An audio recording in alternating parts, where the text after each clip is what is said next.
The flight attendant accidentally knocked over a passenger's spoon, and in an instant, the passenger poured scalding coffee all over her. But at that moment, the flight attendant didn't dare to say a word, because the passenger was none other than the royal Thai princess, someone she could never hope to challenge given her own background. However, after returning to the galley, the flight attendant became increasingly furious. In a fit of revenge, she took off her high heels and started stirring the coffee with them, moving them back and forth in the cup. Then, acting as if nothing had happened, she served the coffee to the princess.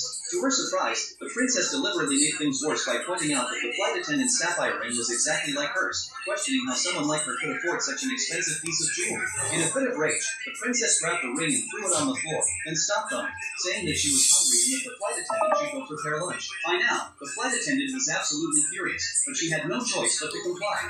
She quickly brought lunch to the princess, only for the princess to demand her work meal instead. Frustrated and desperate, the flight attendant, fully aware of the princess's allergy to seafood, went ahead and served her the seafood-laden dish from the staff's meal.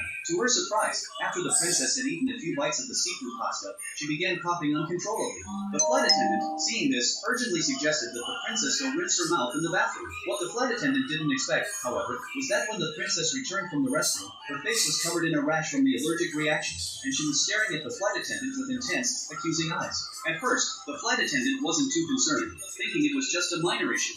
However, she had no idea that the princess's condition would worsen after the plane landed. The next day, as the flight attendant was preparing for her return flight, she was shocked to hear on the news that the princess had unexpectedly passed away. Since the princess was a member of the nobility, her body had to be sent back to her home country within 8 hours. And so, her body was placed on the return flight along with the flight